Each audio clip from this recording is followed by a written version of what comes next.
Hi, everyone at hashtag B1 Less News and hashtag CDC Whistleblower. Also hashtag SB277 and hashtag mine. Tim is unavailable right now at Tanner's Dad, but I'm here with Candace S. Dave, who's at CES Dave, who, as always, I'm going to tell you, has some of the best visuals around. We're still begging for anybody who can put Twitter on their phone and then go to at CES Dave, scroll through all the images to the bottom and just start retweeting them with hashtag SP277 and, if possible, hashtag mine.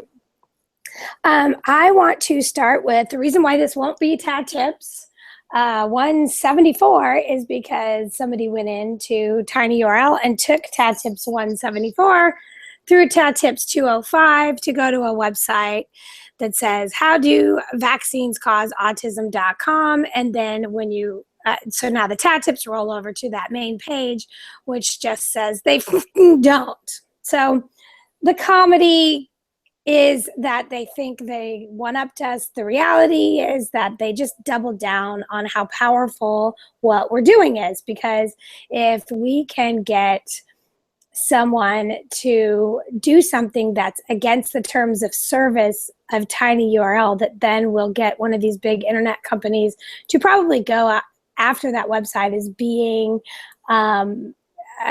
just not legitimate. They'll probably, it's just interesting. So we won't worry about that. We have a new name all lined up. We're good to go there. So the last Tad Tips for now on tinyurl will be 173. And then this one will be available at tinyurl.com/B, the number 1, LN, as in B1 Less News, B1, the number 1, LN, and then it'll be 174. So I'm here with Candace S. Dave, and here's my question to Candace. We just had the vote on SB 277. It went down 46 for and 30 against. There was crossover from party lines. The person you see on the screen right here is Mike Gap. He is a Democrat, and he gave one of the strongest speeches in opposition there was, whereas some of the Republicans came out in huge support. And so there's lots and lots of stuff going on politically around SB 277, and we have tons of work to do to still try to change the minds of the Senate. And then, of course, Jerry Brown. There's going to be a flurry of activity around getting Jerry Brown to at least peek at the research, because you can't peek at the research and then vote for this bill.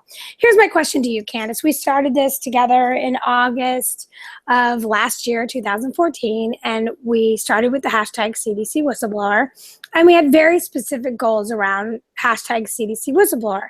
Can you describe to everyone what those immediate goals were? The immediate goal was to get the CDC whistleblower in front of Congress at a congressional hearing. Okay, pause right now. Pause.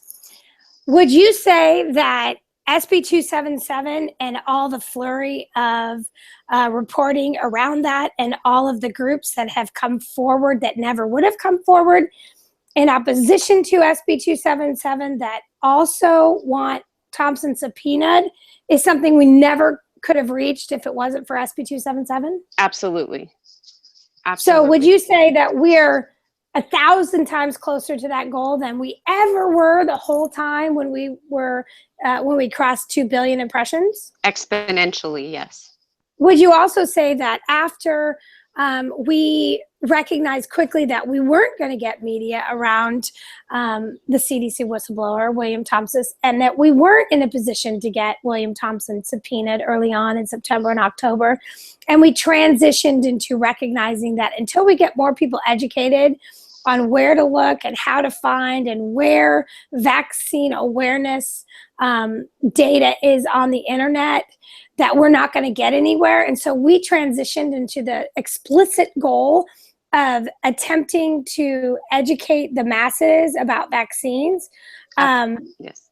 Okay, and would you say that, what would you say now compared to even 3 months ago as far as the awareness about vaccines is?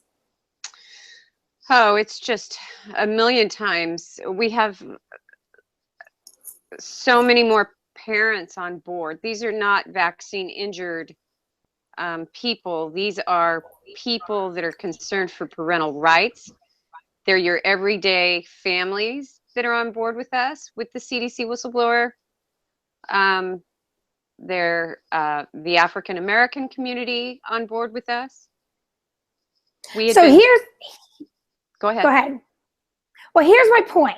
I know a lot of people are super down today about SB 277, and they feel miserable that it passed the Assembly 46-30. But first, they need to understand what happened in the Assembly was unprecedented for this level of bill, which was there was complete and total crossing of party lines. They didn't just cross. Mike Gatto just didn't vote against this bill.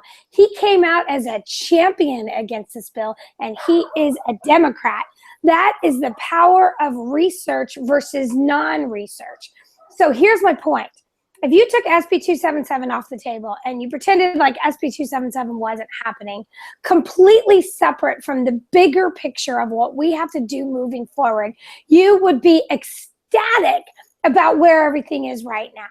The Million Man March is going to be on the 10th of October, and one of their biggest platforms is going to be the vaccine issue and subpoenaing William Thompson. That is now going to happen. There is too much awareness around William Thompson for it to just be shoved aside. Not only are people waking up because they feel that their liberty is being threatened and that they're going to have to vaccinate their kids, we also have the African American community that is awake to this being part of their whole challenge in America that they're trying to deal with. I was trying to figure out why I wasn't sadder yesterday. And was I sad? Absolutely. Because when I saw these parents crying, like Juliana Pierce with her beautiful son standing there trying to understand why his mom was so upset, who has a neurotypical daughter, it's just, there was no question that that made me cry and that the whole thing makes me sad that way.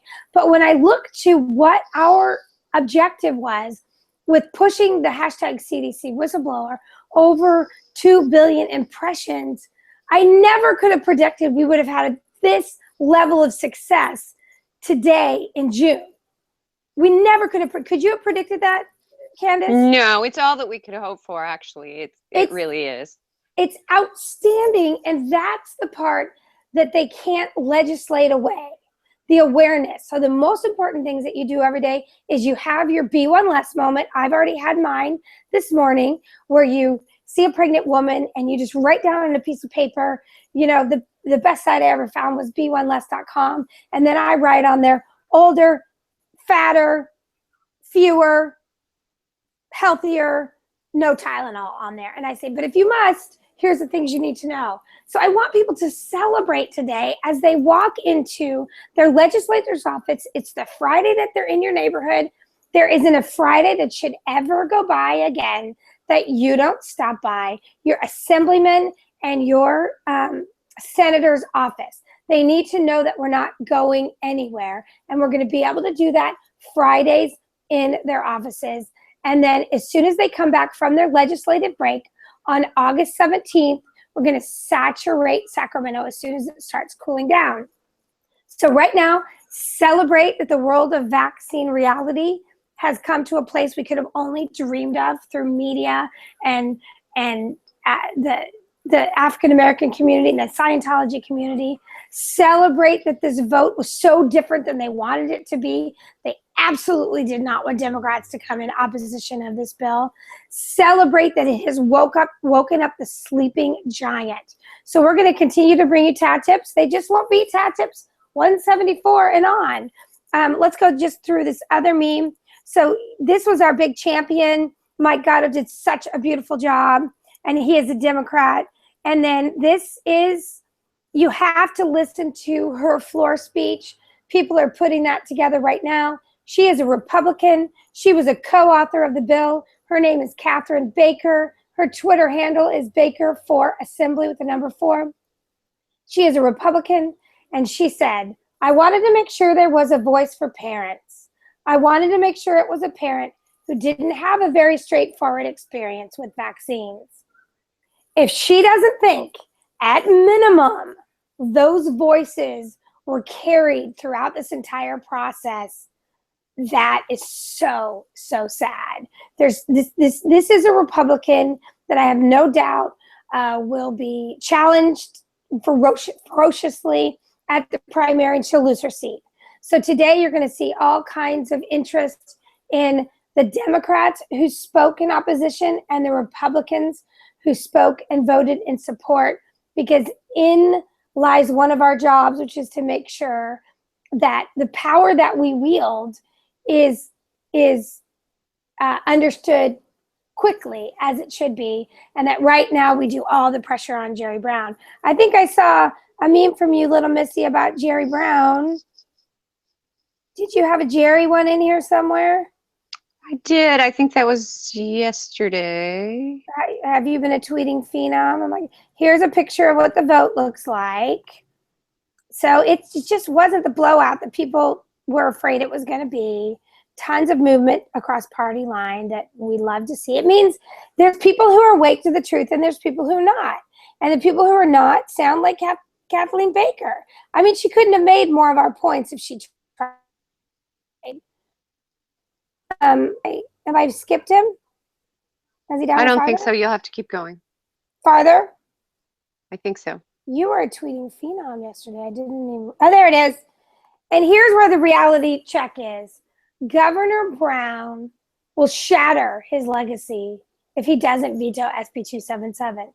There is no question this is what he will be known for.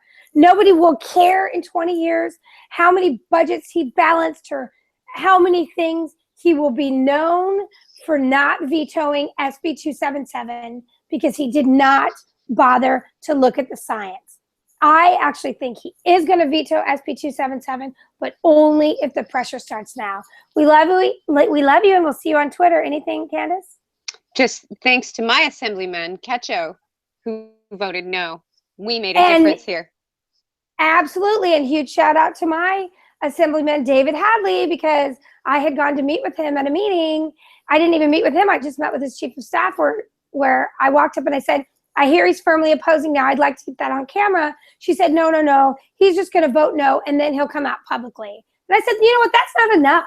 At this point, the Republicans need to take advantage of the fact that we have Democrats that recognize that personal choice and parental rights is the most important thing. And if they have to be with the Republicans to know that that's going to happen, then that's what they're going to do.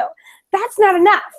And so he came out on the floor, which he did not have to do, in clear opposition to this bill.